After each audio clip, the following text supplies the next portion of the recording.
receivers are automatically activated to warn of the impending severe weather and/or hazards in East Central Kentucky. Tests of these receivers are normally conducted every Tuesday between 6 p.m. and 7 p.m. local time, and every Wednesday between 11 a.m. and noon local time. When there is a threat of or existing severe weather in the area, the test is postponed until the next available non-severe hazard day. That's the antennas for This broadcast originates from the National Weather Service Office in Louisville, from a transmitter in Lexington on a frequency of 162.4 megahertz, with a rebroadcast through a transmitter in Madison County on a frequency of 162.525 megahertz. Reception of this broadcast and the warning alarm will vary at any given location.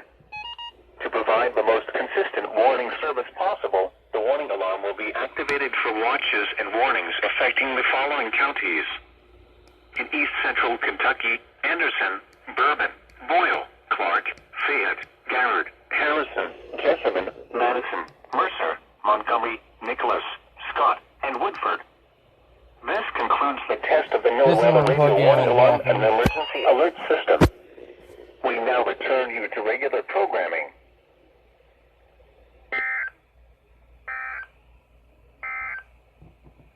Here is the hazardous weather outlook. Issued at 3:37 p.m. Eastern Daylight Time. The reason why this isn't always plugged in is because it beeps. Oh god, no, please. You will rip the TV off the wall.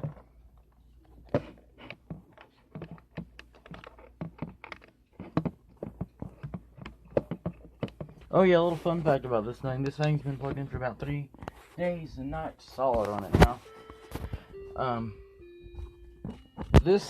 The charger for this is actually what I'm using this is a 4.5, I think it is. I don't know what it is, but all I know is that this runs on 9 volts DC of AA batteries, and this runs on 4.5 volts DC of AA batteries, and that this thing is a 9 volts and AA batteries, and it has a 9 volt charger, so I'm pretty sure this one would be a 4.5 volt charger, but I'm using a 9 volt charger off of this, because I lost the charger on this, and it ain't exploded or burnt up yet. I don't know. Anyway, so basically this lamp fell down and, killed the antennas on them.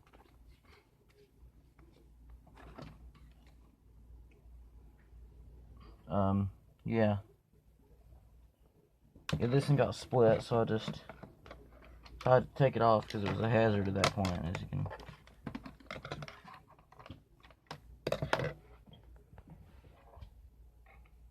Yeah, as you can tell.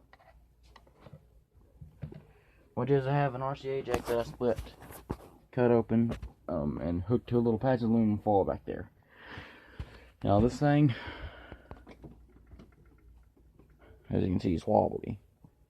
So I have to be careful, because if it gets hung on that, it'll just pull it down. Okay. Let's see if the Madison County radio is doing anything. Yep. Okay. Well, now I know the antenna works that I made. See you guys later.